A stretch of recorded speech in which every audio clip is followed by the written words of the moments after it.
Good evening. Our top story tonight, Thursday night football is in the books. The Steelers got a win, but they're taking an L at the most important position on the field, the quarterback position. I'm sorry to say it. As a believer in Kenny Pickett, as someone thought that I almost said it, Andy Dalton, as someone who thought Kenny Pickett was the new Andy Dalton, I'm starting to think that Kenny Pickett might just not be an NFL quarterback, or at least a starting NFL quarterback. So we've got that. We've got Will Levis, who is absolutely a starting NFL quarterback. We've got injury updates around the NFL previewing week 9.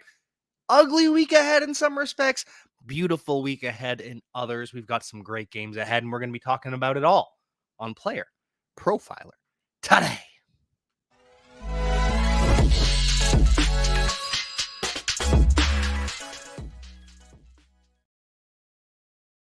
Like I said, we're going to start with Thursday night football, and the Pittsburgh Steelers become the first team in NFL history to be outgained in their first 8 games. Steelers, 8 games into the season, they've been outgained on offense in every single one of them, and they're the only team in NFL history to have a winning record despite being outgained in every single game. 5-3, the Pittsburgh Steelers are. Credit to Mike Tomlin, because this team is not a 5-win team. The offense, the offensive line, the quarterback play, this is a beautiful, beautiful coaching job by Mike Tomlin. And that's the thing with Mike Tomlin and giving these coaches credit. We don't like to give coaches too much credit. And a large part of that is it's always, the play calling. Well, Mike Tomlin doesn't call the plays. It's the play calling, the boy genius, Sean McVay, the boy genius, Kyle Shanahan. But there are different types of coaches. And Mike Tomlin is the kind of coach that fosters a positive locker room. And that locker room results in more wins because the Pittsburgh Steelers are playing as a team. More wins than they have any right to be earning at this point. And I'll give them credit. They looked a lot better, at least on the first drive with Matt Canada, the offensive coordinator. He goes from the booth up in the sky down to the sideline, and they look a lot better. They score on the opening drive. And then throughout the game, a lot of missed throws by Kenny Pickett. Just a lot of nothingness. A lot of just boring. A lot of just whatever. And that's the story of the Pittsburgh Steelers offense this year, last year. And I ran a poll yesterday to see, okay, well, who do we blame for this? Is it Matt Canada? Is it Kenny Pickett? Is it Canada and Pickett? Or is it the offensive line? And a lot of people believe it is Matt Canada still. They believe it is more Matt Canada's fault than Kenny Pickett's fault. But still, over 50% of the people in the poll believe that it is Kenny Pickett's fault. And I'm starting to come around. I'm starting to be on the side that Kenny Pickett is a bust. Kenny Pickett is not a first-round quarterback. He is not an NFL starter. Because when we were sold the idea of Kenny Pickett, it was he is a high-floor quarterback. He doesn't have the ceiling of a Malik Willis, and Malik Willis didn't work out either. Doesn't have the ceiling of an Anthony Richardson, but you know what you're getting with the floor? You are getting an Andy Dalton type. You are getting a guy that's just a starter in the NFL. Maybe he can be Kirk Cousins. Maybe he can be Jared Goff. And that's just not who Kenny Pickett is. He's not Kirk Cousins. He's not Jared Goff. He is far worse than both of them. And the early portion of his career has just been disappointing. And how does it get better from here? Because like I said, Kenny Pickett, not a high ceiling, high traits quarterback. He was supposed to be a finished product. And then he comes into the NFL this week, 160 yards passing. And this is no surprising thing from Kenny Pickett to go for 160 yards against a bad pass defense as well. The Tennessee Titans are great against the run and bad against the pass, and they lose safety Kevin Byard. They trade him to the Philadelphia Eagles, and Pickett still cannot take advantage. 5.3 yards per attempt. This is the 4th time this season that Kenny Pickett has averaged under 6 yards per passing attempt. And in Kenny Pickett, I keep wanting to call him Andy Dalton. I want to call him Andy Dalton so bad, but Kenny Pickett wishes he was the Cincinnati Bengals version of Andy Dalton. He truly is, but he just isn't. Only one career game with multiple touchdown passes. Meanwhile, Kenny Pickett, multiple games with 0 touchdown passes, 0 rushing touchdowns, just 0 touchdowns, period. But just 1 game with multiple scores. Through his career so far, 13-13 touchdown to interception ratio. But that doesn't tell the whole story, right? Touchdown to interception ratio, there's a lot that isn't captured in things like that. So let's look at money throw to interceptable pass rate. That is money throw, the throws that are special, that are changing the game. Kenny Pickett has 5 of those this year, 17 in his NFL career. Money throws. That's not good. That is not good at all.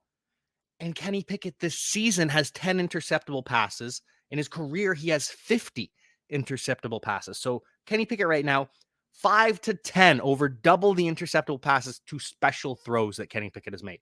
And in his career, 17 to 50. Brutal. Absolutely brutal. Kenny Pickett, we're not including last night, by the way. This doesn't count last night. This is just heading in to last night. And Kenny Pickett was not good last night either. 5.1 average depth of target, a 7.5 average depth of target on the season heading into last night. Kenny Pickett not pushing the ball downfield.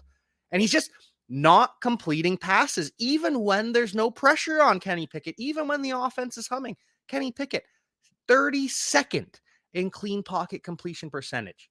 And there are 32 quarterbacks in the NFL, mind you, or starting quarterbacks in the NFL. His fantasy points per game, 11.1 heading into last night, 32nd. Fantasy points per drop back, 27th.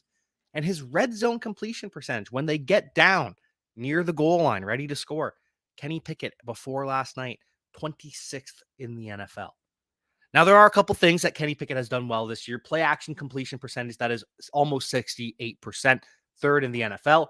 He's 5th in deep ball catchable pass rate, and he's 13th somehow in pressured completion percentage. But pressured completion percentage is not a sticky thing. That is not something that we can assign to Kenny Pickett for the long term. That is just something that happens from time to time. What is much more telling is the clean pocket completion percentage. When everything is good around you, when there is no pressure, Kenny Pickett is the worst in the NFL. And the Steelers have to realize that, right? At this point, they have to have figured it out that Kenny Pickett isn't the answer. But the problem is, where do you go from here? Because even with Kenny Pickett not being good, the Steelers have a winning record. Steelers are 5-3. Steelers are not going to be drafting Drake May. Not going to be drafting Caleb Williams. Probably not going to be drafting Shadir Sanders if he declares for the draft either. So where do the Steelers go from here? Do they take a shot on Kirk Cousins when he reaches free agency in the Achilles? Steelers are just kind of in purgatory right now with Kenny Pickett. He's not good. He's not the answer. They need to move on. But the team is too good to move on from Kenny Pickett. And so maybe they make the playoffs. Maybe they just miss the playoffs. They're going to be in that borderline area anyways. And that's just the worst place to be as an NFL team with no quarterback, no hope to advance in the playoffs, no hope to make a playoff run deep into the Super Bowl contention. And that's where the Steelers are. That's where the Steelers backfield is too. Najee Harris is not as good as Jaylen Warren, hasn't produced like Jaylen Warren this year, but it doesn't matter. Najee Harris still getting the snaps, 38-26, still running more routes somehow than Jaylen Warren. 15 routes for Najee, 10 for Jaylen Warren, and 20 opportunities for Najee Harris, just 14 for Jaylen Warren, even though Jaylen Warren does more with his touches, whether it's in the receiving game, whether it's running up the middle. Jaylen Warren should be playing more than Najee Harris, but for some reason, they just won't. I don't understand the Pittsburgh Steelers. I don't understand how they have a winning record. I don't understand how, despite how putrid their offense has been, truly historically bad, this Pittsburgh Steelers offense has been, with Kenny Pickett at the helm. Not the answer. And yet they just keep winning, so I don't know. But we've got more news across the NFL. First, a word from the Podfather. DFS getting harder every year, but we're here to make it easier with the DFS Dominator, because I know a lot of optimizers keep coming out. Oh, our optimizer. What about this optimizer? But that optimizer. Well, we have a cash game optimizer that leverages the projections from Dario, Billy, the award-winning projections at PlayerProfiler.com, and builds the best lineups for cash games that have both upside and stability, because that's what you want. It's a couple clicks, boom, boom, boom. You get the best possible lineup for your cash games. But for tournaments, traditional optimizers don't work. That's why we have a lineup genius, which takes you through the process of building lineups the way they should be built. Which quarterbacks do you want to be overweight on? Then building stacks, then setting runbacks, then optimizing, and generating up to 150 lineups that you can easily import into DraftKings, into FanDuel. That's the DFS Dominator. It's only $45 a year. Not a week. A year. A year. Just go to Player Profiler, click on the DFS Dominator from the menu, and you won't be sorry. Hey, you're in your fantasy draft and someone says,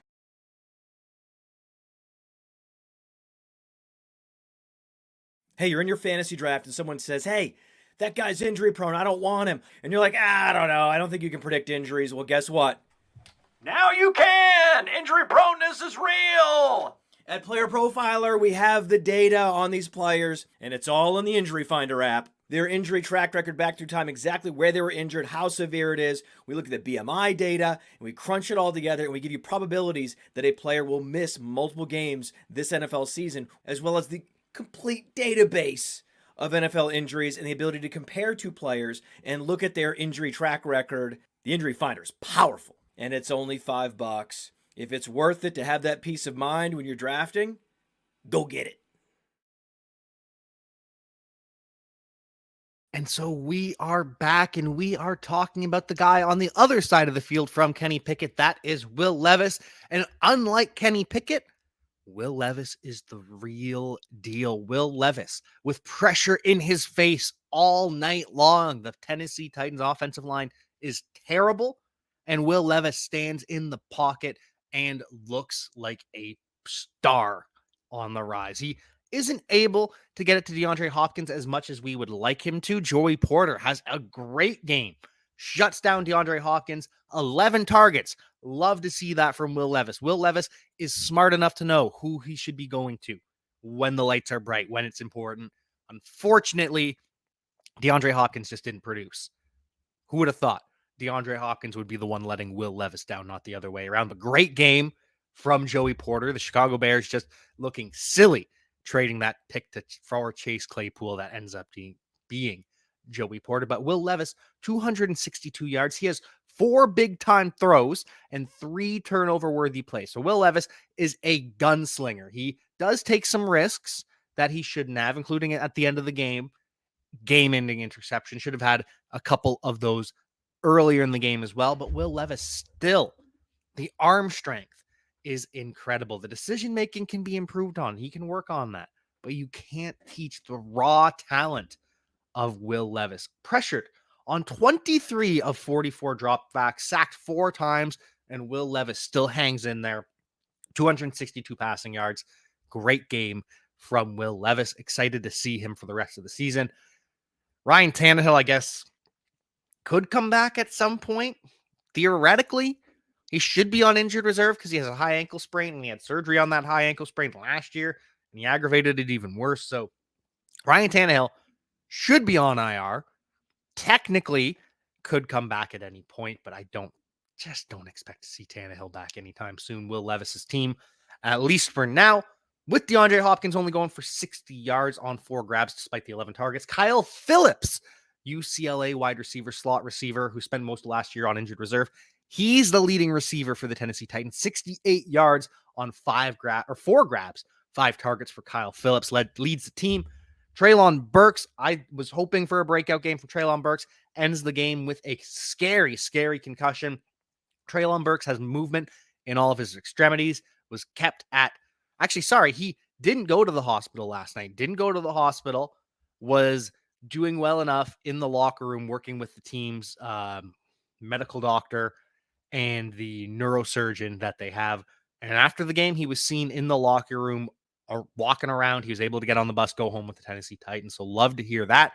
He is in concussion protocol, unsurprisingly, but Treylon Burks looks like things are going to be okay. We wish him a speedy recovery as he goes through the concussion protocol, because that was a scary, scary sight for the Tennessee Titans.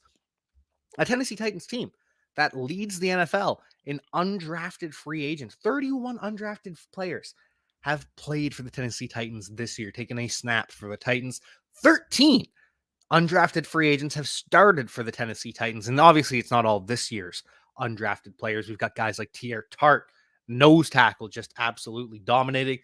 But the Titans are much like Mike Tomlin and what he does with the Steelers. They are overachieving. Mike Vrabel getting more than the sum of this team's parts. The offensive line is bad.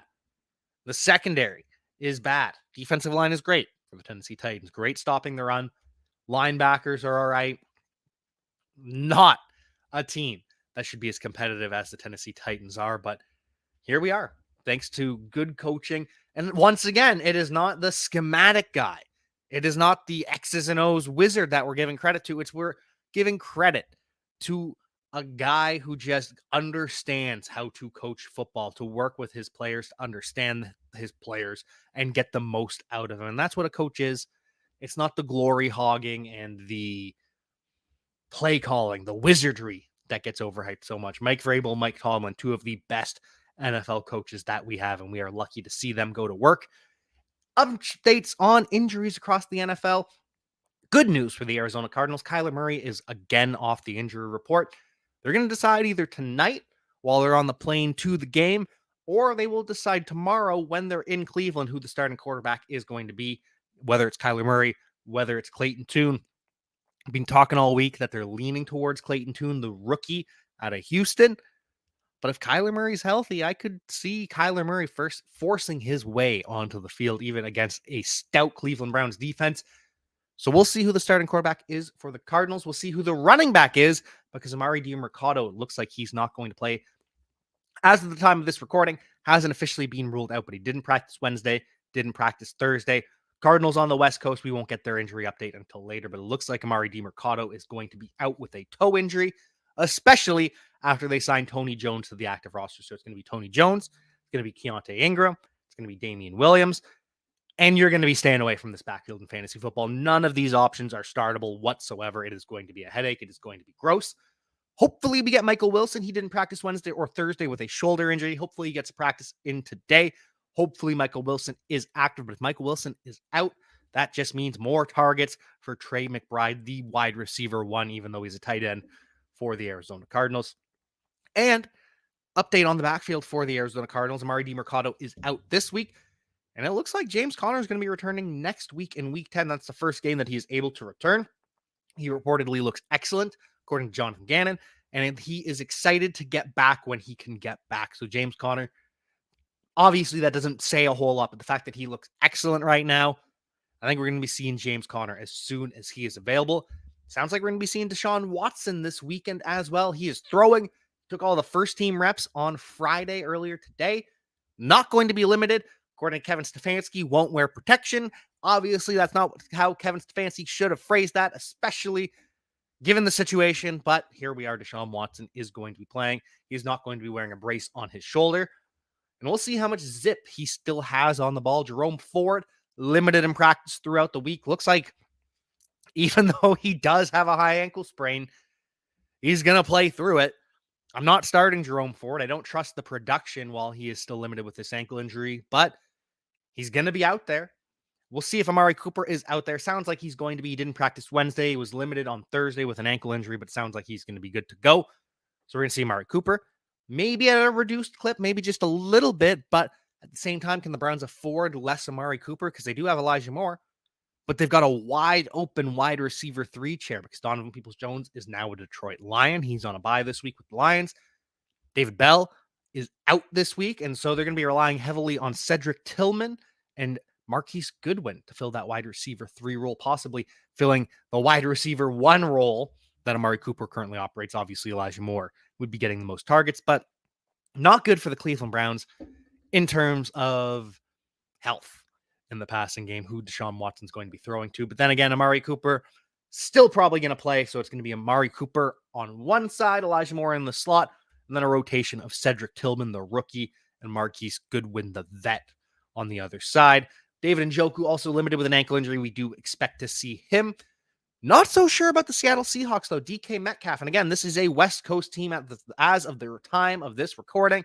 We have no idea what is going on.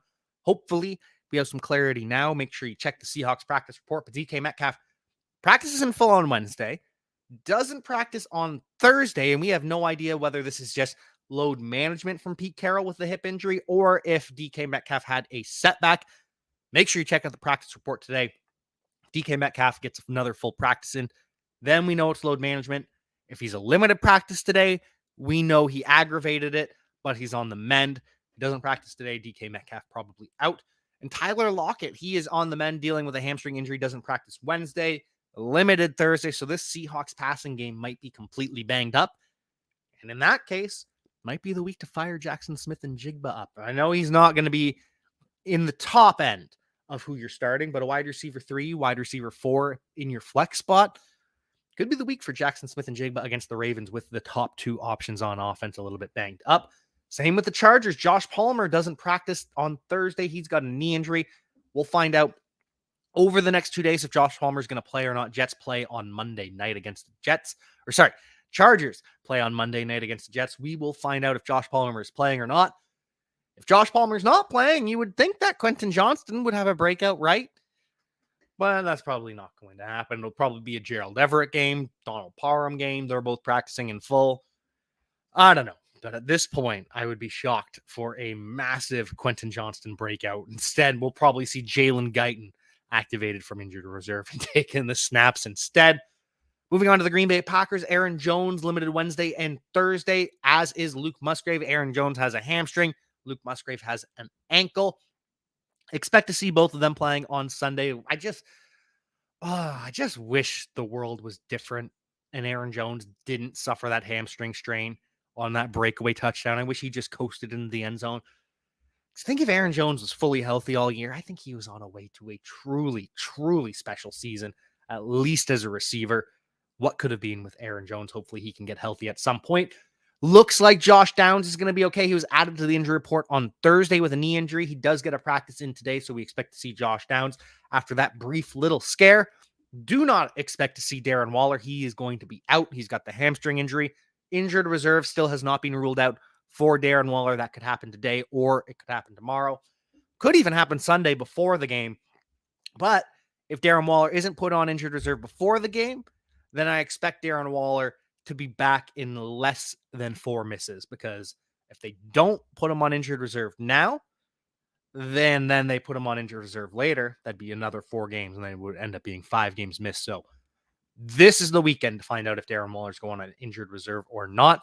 Daniel Jones not going on injured reserve. In fact, he is returning. He's going to play this weekend. He's practicing in full. Might have both of his tackles back, Andrew Thomas and Evan Neal, both hoping to return this week. Neal's got an ankle injury at right tackle. Andrew Thomas has been out since week 1. That was the first game. And he went down with a hamstring injury. All pro left tackle for Daniel Jones, hoping to return. Hoping to have Saquon Barkley. He's still limited with his ankle injury, but that's just being responsible. They don't want to work him too hard as he returns, recovers, rehabs from that high ankle sprain that caused him to miss several games. And that kicker, Graham Gano, is headed to injured reserve. So if you have Graham Gano, time to drop him. You're probably not picking up the Giants kicker, though, because we don't know who it is yet. It's either Randy Bullock or it's Cade York. Both are signed to the practice squad. Both will compete this weekend to see who the starting kicker is going to be. And it could be a completely different kicker next week. We're also going to be without Justin Fields. You already knew that because you listened to the show. Still week to week. Still don't know when he's going to return, but I don't expect it to be anytime soon. Unfortunately for Justin Fields, maybe if after this weekend we get a Justin Fields' day today, then I think he would miss just one more game. But if he's week to week after this weekend, then Justin Fields is definitely going to miss that game. Probably going to miss another one. Justin Fields still dealing with a thumb injury. Hope we see him soon. Speaking of thumb injuries, Matthew Stafford still pushing to play. Truly a game time decision. I don't think we're going to see Matthew Stafford. It's cold in Green Bay. And when he has a thumb injury, and that's what you use to grip the ball, don't think that's going to work particularly well, especially in the cold of Green Bay. So I don't think we're going to see Matthew Stafford. He is a tough, tough guy. So he's going to try to play. Just don't expect to see it. Don't expect to see Stafford with the thumb, though they get the bye next week. And it does sound like if Matthew Stafford misses this game, it would just be 1 game missed, whereas Justin Fields missing at least 1 more. And I think he's going to miss next week as well. We'll reevaluate after this weekend, depending on what the coaches are saying. Speaking of the Chicago Bears, though, made a trade for Montez Sweat, gave up a second-round pick. And I don't think Montez Sweat is sticking around in Chicago. The Bears are saying, yeah, we're going to work on a long-term deal. We're working on it. That's our priority, and that's what we want. And Montez Sweat is saying, no, we'll see. I'm going to see what my options are. We'll play this out. And maybe he's just using his leverage because he knows, hey, I've got the leverage. They traded for me, didn't get a contract done. I can demand whatever I want, and they kind of have to pay me at this point. Otherwise, they look bad for making the trade. So maybe Montez Sweat signs, or maybe he does walk in free agency. Bears would be projected to get a third-round compensatory pick in exchange if he does walk. The problem is they're going to be signing free agents because they have a whole bunch of money. Oh, Chicago. Wouldn't it be just so Chicago Bears to trade a second for Montez Sweat for the rest of the season and then him just walk in free agency along with Jalen Johnson? Jalen Johnson is going to walk. It sounds like the Bears wanted a first or early second round pick for the cornerback. No teams were willing to pay that. Jalen Johnson says he is not working on a deal. Bears say they're going to work on a deal with Jalen Johnson, even if he doesn't agree. So we'll see. The Bears are in absolute shambles, though. I think they fire Matt Eberflus this year. Ryan Poles is in over his head. I don't know if they'll fire him. I think they might give him another chance because he is young and could build something. But so far, so not good. Other not good news around the NFL. Dameon Pierce and Robert Woods both going to be out for the Houston Texans. Devin Singletary going to be stepping up as the running back one for Houston. Pierce is out with an ankle injury. We don't know if it's a low or high ankle. Haven't heard about that talked about too much, but either way, Dameon Pierce out at least this game. Robert Woods out at least one more game. Drake London also out this game. Drake London doesn't practice all week. He's got a groin injury. And so, who's going to be the wide receiver one in Taylor Heineke's debut? It should have been Drake London. It should be Kyle Pitts. But we know how the Falcons work. We know that Kyle Pitts is never going to get the true target share that he deserves. Watch Mac Hollins be the wide receiver one. Scott Miller, I don't know if he's on injured reserve or he's active. I don't know. I don't care. Maybe he'll be the wide receiver one. Van Jefferson could be the wide receiver one. Either way, probably not going to be Kyle Pitts, even though this should be a massive, massive blow-up game for Kyle Pitts. It just won't be. Commanders going to be without Curtis Samuel this week. Looks like Jamison Crowder going to be getting a start in the slot. Jamison Crowder could be a flex play this week if you are desperate with Curtis Samuel out. Sam Howell loves targeting over the middle. Logan Thomas also banged up. So Jamison Crowder suddenly in the fantasy circles again. I'm not saying you should play him, but I'm telling you, he's probably going to end up as a top 40 receiver this week, just based on the Patriots, based on Sam Howell, just based on everything. Speaking of the Patriots, Devontae Parker not expected to play this week. Concussion, didn't practice on Wednesday or Thursday. Haven't got an update yet on Friday, but I do not expect to see Devontae Parker. Demario Douglas, Pop Douglas, is going to be the one feasting. He's going to be the wide receiver one for the New England Patriots. For now, for the future, he is the new Jacoby Myers. Speaking of the Panthers have a new starting running back, and it is Chubba Hubbard. Miles Sanders, the guy who got $6 million per year. Massive contract, biggest contract given out to a running back in free agency goes to Miles Sanders. And it just doesn't work out. Miles Sanders is benched for Chubba Hubbard. He's not fully benched. He's still going to have a role. He's still going to see some snaps. He's still going to be a change of pace back. But Chubba Hubbard, bell cow last week, carries 15 times, only goes for 28 yards.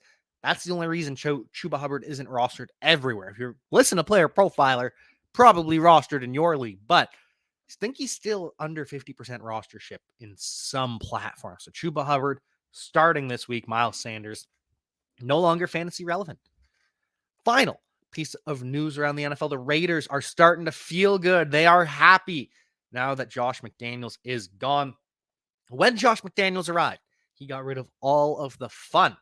Now that he's gone, there's a basketball hoop, mini basketball net, hung back up in the locker room for the players to use in their luxury time. This is something Matt Patricia did with the Detroit Lions too.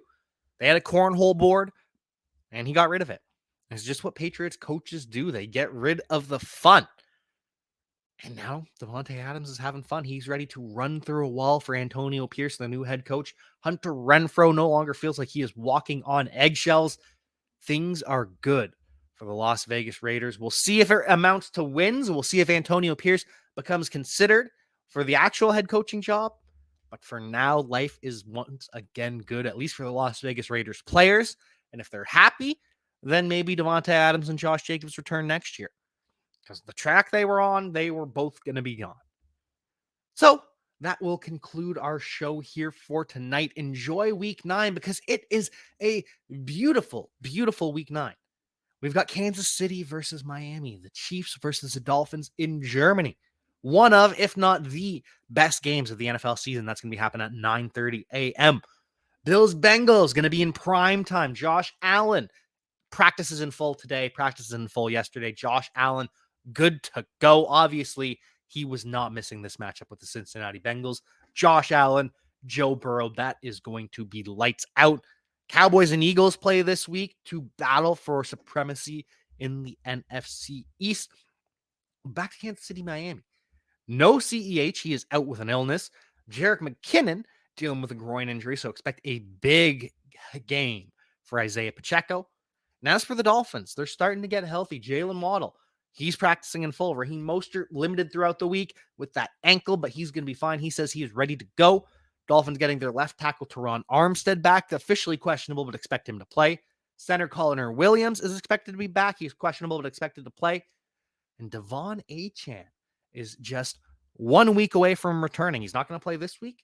Not going to play next week. No Dolphins will because they are on the bye. And then after week 10, the Dolphins will see Devon Achane back. The Dolphins know that heading into this weekend is everything in terms of the national media. The media, if they lose this game, are going to be saying, oh, the Dolphins can't beat the good teams. They just can't beat the good teams. They're beating up on the bad teams, not a real contender because they can't beat the good teams. But if they win, the national news, the story, the headline around the Miami Dolphins is going to be Super Bowl. Hey, I want to take a moment to thank you for tuning in. It's important to me that all of our media be free. This is only possible because of you allowing a true independent sports media enterprise to thrive unlike any other in the business. So please subscribe to the All In Package to continue to make all of this possible, to ensure that all of our stats, information, data, content is available to you, especially you, the people that get the site and get the show.